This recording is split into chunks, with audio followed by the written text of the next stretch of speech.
Hi there, this is Billy Earl, and this is Eastern Shore Politics.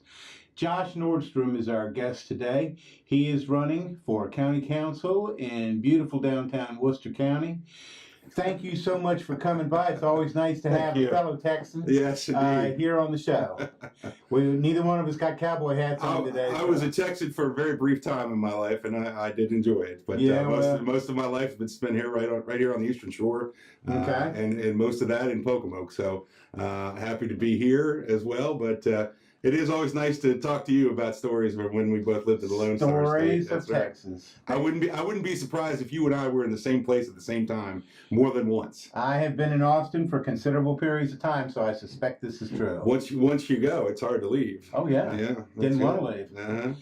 Hey, let's talk about here. Let's talk about here, politics. I understand something's coming up May 7th that people need to be aware of and be at. That's right, and I hope everyone does. It's going to be a great event.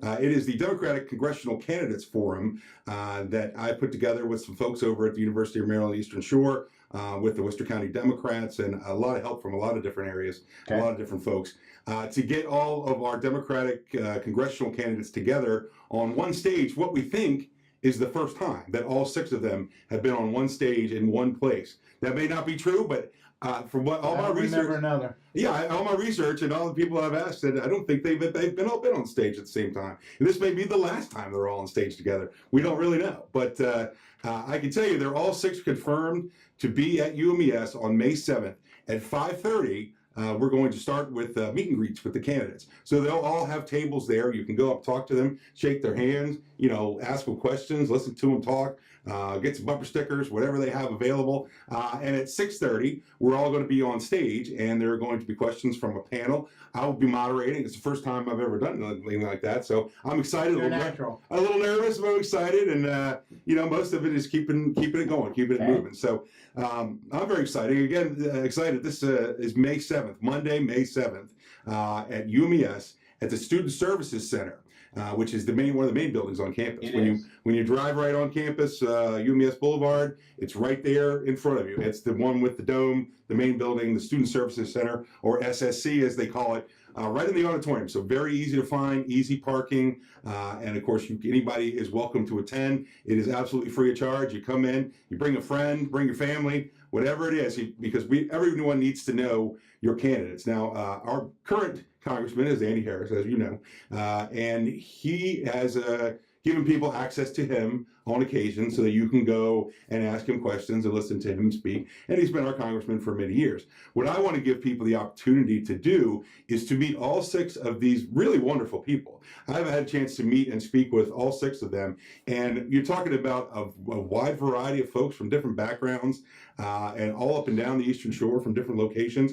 And they're great people, and they really all very qualified to run for office. And I think that if people come out on Monday, May 7th, they will see that these folks will all make great representatives for us here on the Eastern Shore. But everyone needs to come and get to know them so that they can get invested in the political process, get invested in this race, find the person that they think will best represent them and best represent their interest, and best represent the Eastern Shore. And we do that by asking questions. We do that by shaking hands and talking.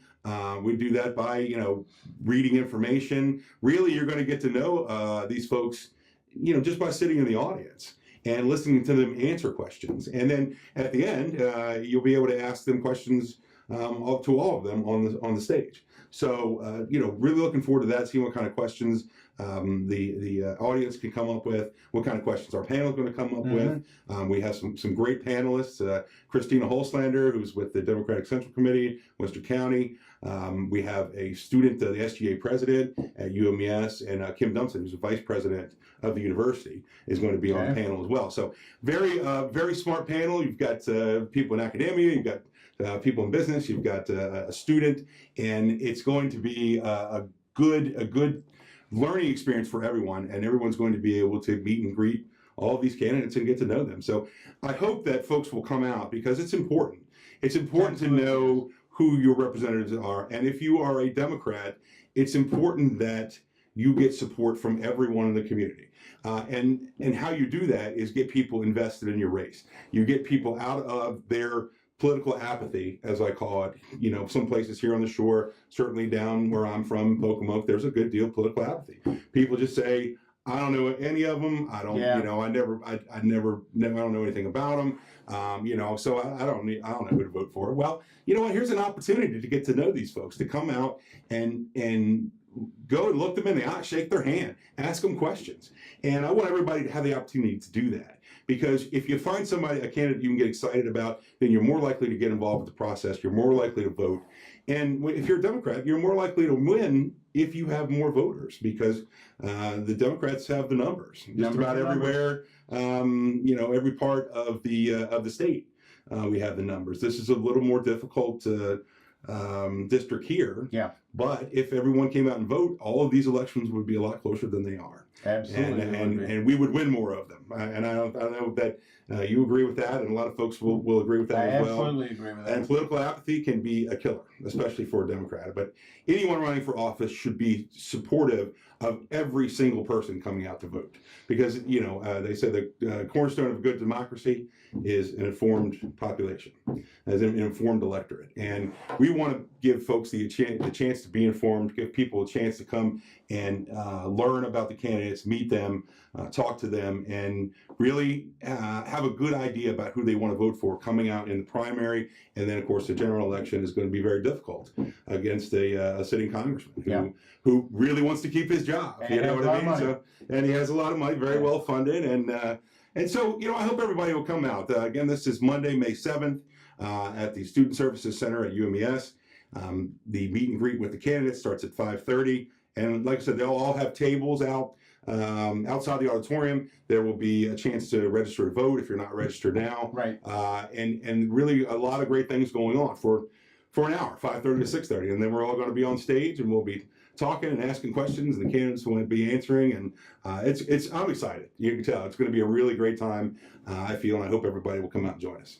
Well, Democrats should be very grateful to you for taking the responsibility to put all this together. This is huge. It's great. It's a great opportunity to come out and get involved. Yeah. It really is. Okay. Let's turn our attention a little bit. You know the old saying about all politics being local. Right. Let's talk a little bit. Tip O'Neill said that? And that credited to him? You know, it's been credited to a lot of people. Tip O'Neill is the type of guy who would have said that. Right, okay. Let's talk a little bit about Worcester County and your race. When you're looking at the local issues that people are talking to you about, what kind of things do you hear? What kind of things do you hear about, for instance, about infrastructure? Well, I tell you, I'm running for Worcester County Commissioner in District 1, which is Pocomoke, Stockton, Girdle Tree, Public Landing. Now, if you've ever seen the districts, the lines that are drawn in the districts, it's not quite that simple. Some places, if you live on one side of the road, you're in District 1. Right. Some places on the other side of the road, you're in District 2. But basically that's it. It's everything down by the state line, Virginia state line, all the way up, 113 corridor on the east side. Like I said, it involves most of Pocomoke, Stockton, Girdle Tree, and Public Landing, which I've been to some places that I recall from my youth fondly to put some signs out and to meet some people. And I've been to places that I don't think that I've ever gone. Quite honestly, I'm like, I don't know that I've ever seen this out here. You know, of course, things change over the years. You know, you grow up here, and then you go out on that same place where you haven't been for 20 years, and it looks completely different. So I've had a great time riding around. Haven't gotten lost too much, but I've been on a lot of back roads. And that time will come. Yeah, I know. Oh, sure. Well, GPS helps a little bit. You know, if I was doing this, 25 years ago, then I think I would have gotten lost a little bit more. But I tell you, the infrastructure is interesting, and it's a puzzle to me why we still have these issues in 2018. Why a friend of mine who I wanted to talk to about putting a sign in his yard forgot to call me before he left work, and once he got home, he couldn't call me because he had no cell service. He lives just a little bit south of Pocomoke, 2.5 miles off the highway. And in the country, but not that far. Not that far. And he has no cell phone, very spotty cell phone service. That's just cell phone. Let's talk about internet. for some people who live right outside of town, and I've heard from people in the Buck Harbor neighborhood, just outside the city of Pocomoke, right outside the city limits. We're not talking about 10 miles, 15 miles out in the country. We're talking about a development that's been there for years. And people want to move. Some people want to move because they do not have access to affordable high-speed internet. And they can't get it. I know. For me, I live in town. Okay, so I have, high-speed internet, and it's pretty good. When I go to work, it's pretty good. And I never knew these things existed until I started running for office, that these problems existed. When people are saying to me, what are you going to do to get me internet service? And I say, you don't have internet service? I can't get it. What decade do you live in? It's like going back in time. Yeah. And I say, you know what? We're going to work hard to make sure what they call the last mile, which is not the last mile. In the case of Buck Harbor, it's the first mile, where the corridors are pretty well taken care of as far as, anything close to Route 50, close to Route 13, close to Route 113 in areas in different spots anyway. Most of your main arteries, where the businesses are, so that makes sense, are pretty well covered with high-speed internet. I mean, you can get it there. You can get it into your municipalities if you're in town. If you're live in the town of Berlin or Snow Hill or Pocomoke, you can get that. You have access to it. But for whatever reason, I'm sure they have their reasons, the providers have decided that it's not worth it for them to take their services farther out off the main arteries and farther outside our municipalities. And so a lot of people live there and can't use the internet in the same way that you and I do, that we take for granted, quite honestly. Absolutely, we do. So that's an issue for me because, from an economic development perspective, if a business wants to put a new branch here or they want to move their operations here, and they're not going to plop down in the middle of a municipality most times. If it's a big enough organization, they're going to want to build or take over an existing structure that is, where they can expand, where they can have some space. I mean, think about a manufacturing plant. You're not going to just plop that in the middle of Pocomoke. No. You're probably going to have it a little off the beaten path in the industrial park, which does have good internet service in Pocomoke. Now it does, but for years it didn't. But say you want to put it a little bit outside town, off a country road. You want to build something out there, big structure. We've got the land. Okay, we've got the labor force that is looking for not only good jobs, but careers. But if you tell someone to say, and they go out and they look at the site and they're testing their phone and testing the internet, and they say, there's no service out here. We can't get service out here. And you say, well, that's an infrastructure issue, that you can deal with once you get here. Well, they have 5 other places that they're considering going that already have access to that. And they'll go there. Yeah. They're not going to pay and to put in their own infrastructure, say, if it already exists in some other place. All things being equal, those other places are going to win. So from an economic development perspective and trying to put businesses here, bring them here, convince them to come here, that's one of the issues that they look at. I mean, there are a lot of different metrics that you look at if you're looking to relocate a business or you're looking to start a business. And one of them has to be access to high-speed internet, to communications. I mean, what business doesn't use high-speed internet? Can you think of one? No, there isn't one. So this is something that is important, but it's also important for people who work from home. I get to work from home occasionally. I know a lot of people who do and who could not work otherwise or run a business otherwise because they have kids, they have other responsibilities where they need to work from home.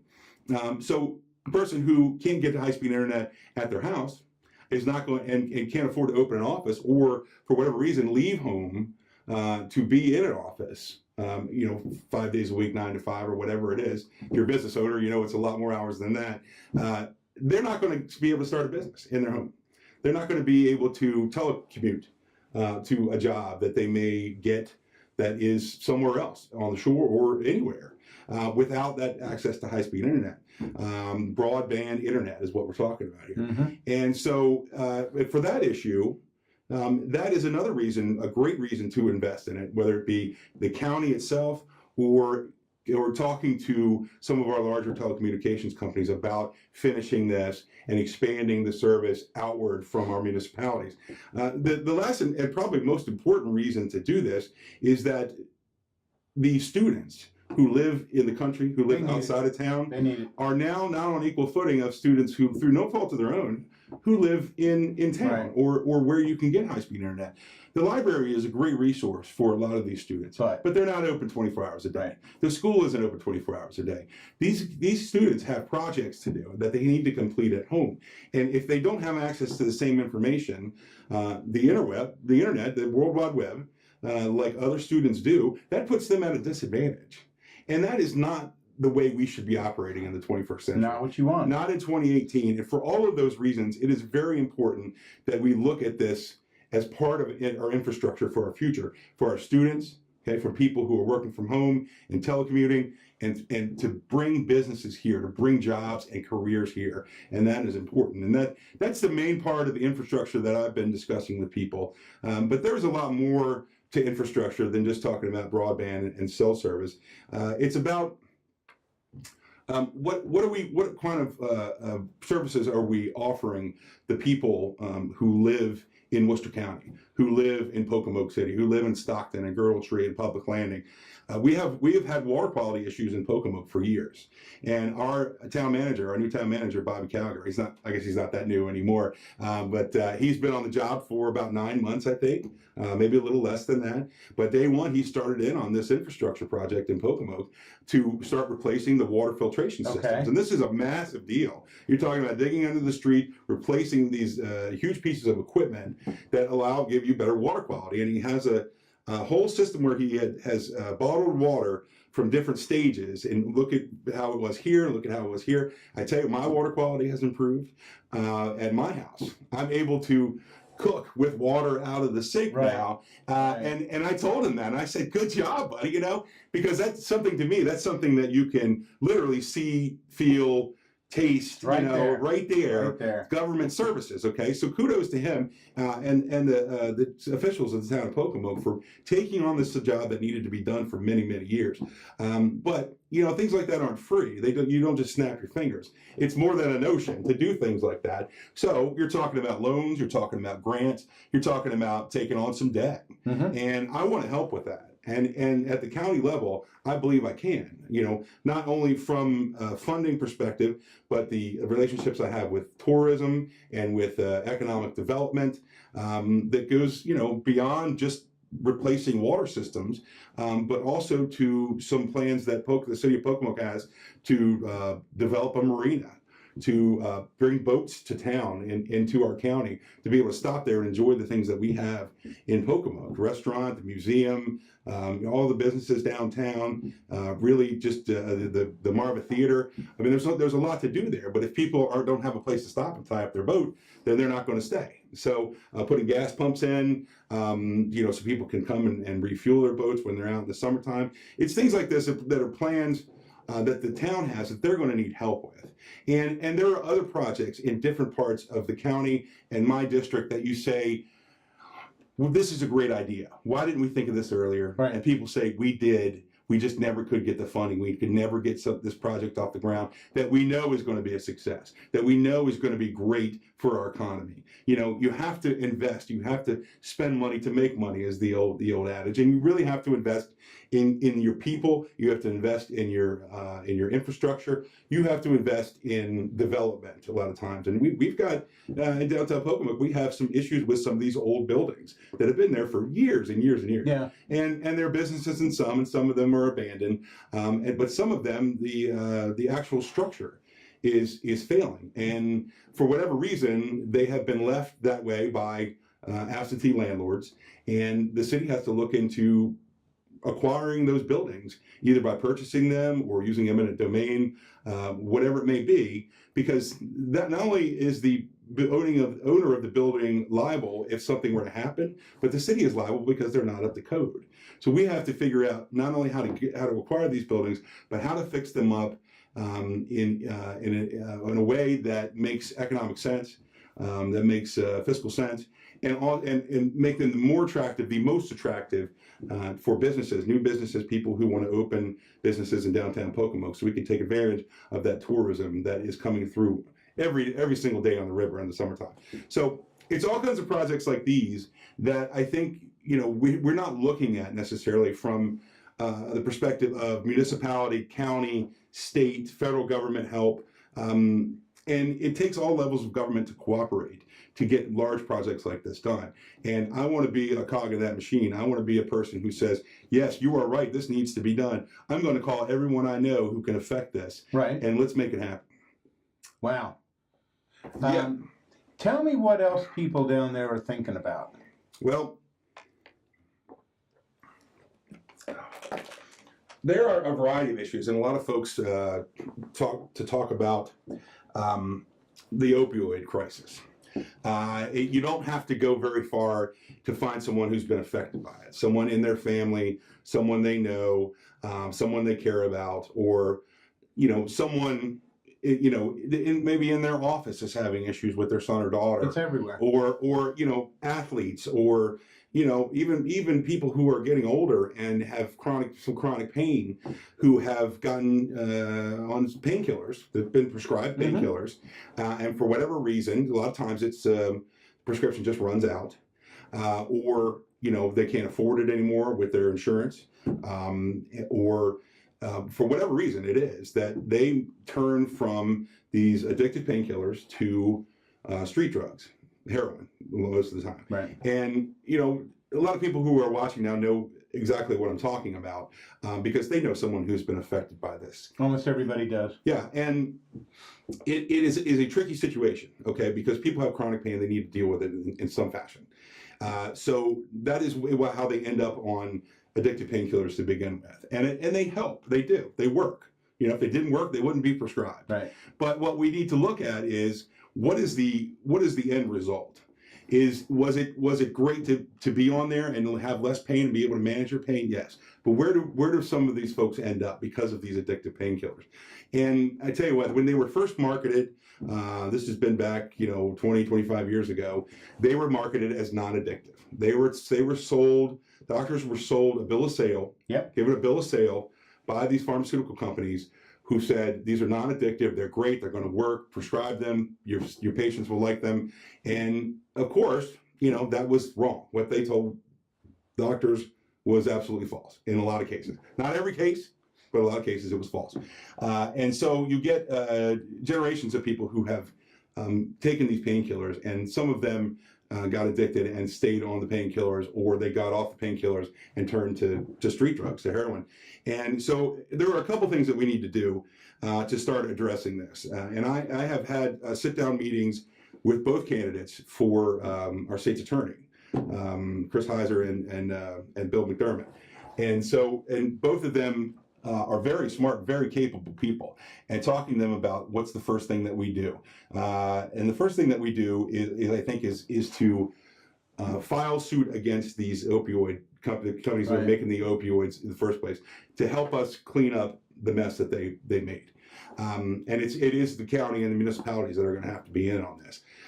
So I've met with a law firm that is actually taking on clients all over Maryland, who is doing just that, who is going to file suit against 4 or 5 major pharmaceutical companies, so that they say, okay, much like tobacco industry a few years back, same model. It's the same kind of thing, and the opioid companies, the companies that make the opioids, the pharmaceutical companies, are going to have to be partners with us to help clean this up, to help open up new treatment centers here locally. I've known some folks who've gone through this with their kids. They've had to send them to Delaware, in one case to California.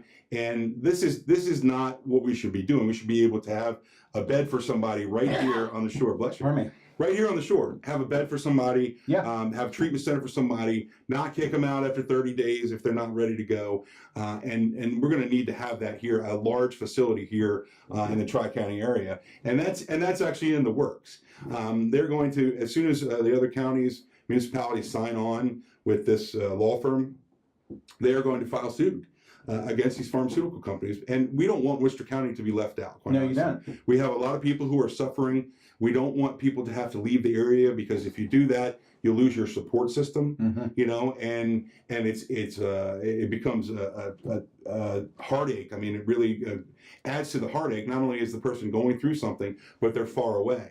And in a lot of cases, it makes it more expensive for folks, so that it's completely untenable, and it doesn't make sense. And so they can't get them the help they need for financial reasons. And that is something that we need to look at hard, because if people aren't getting help, they're going out and they're buying drugs, they're getting arrested, and in a lot of cases they're dying.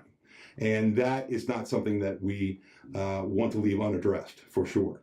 So that is part of it. But we need to open the treatment center here with the help of the pharmaceutical companies.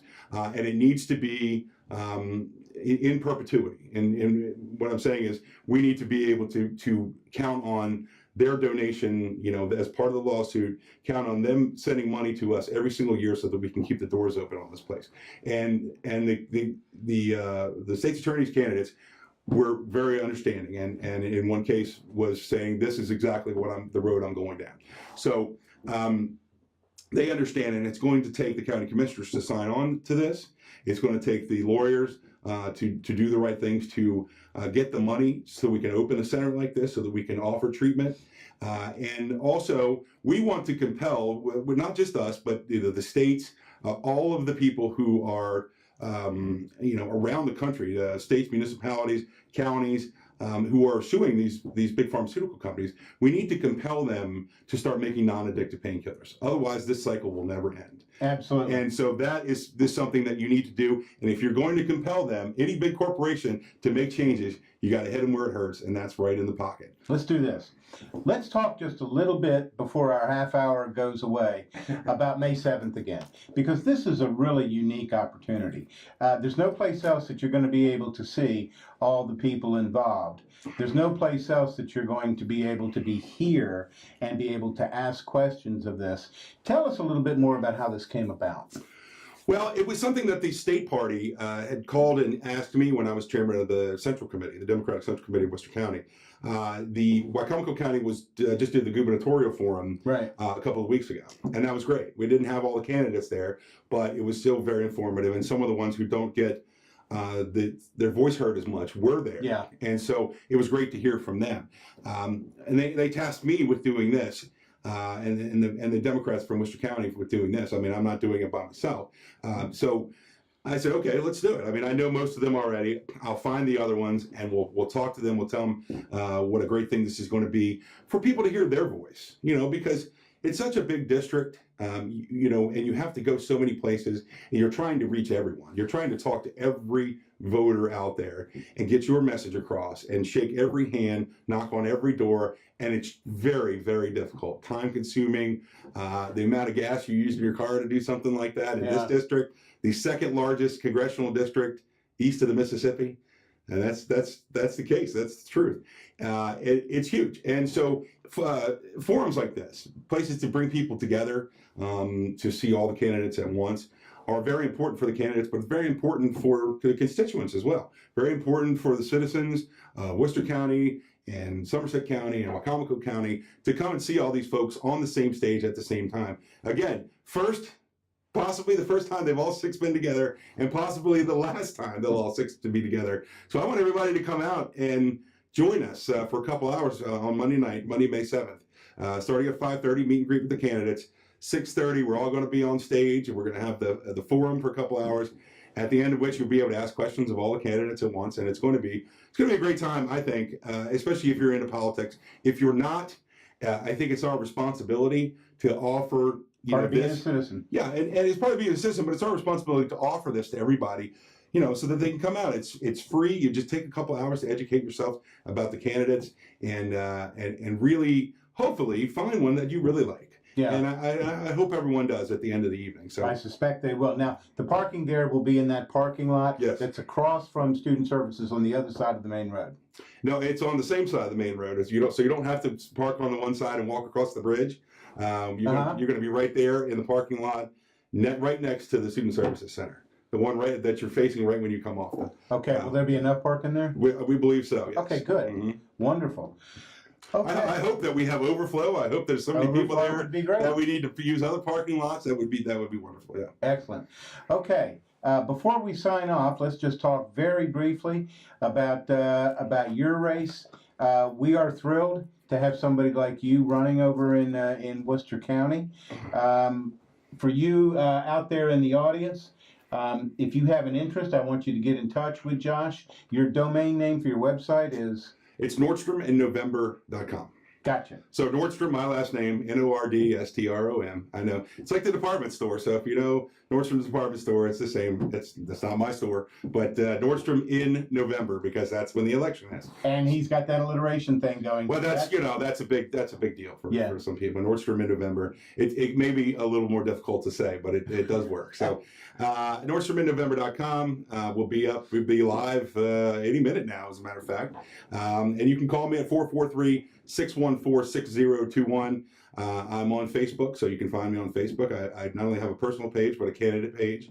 Yeah. And my social media director is working very hard to get me up and running on Twitter and Instagram and all different kinds of platforms. So wonderful. We'll be able to communicate with everybody in whatever way they want to, whatever way they feel comfortable. Gotcha. Mm-hmm. Josh, thank you so much for coming by, buddy. I appreciate it. This has been Billy Earl on Eastern Shore Politics. See you on down the road, partner.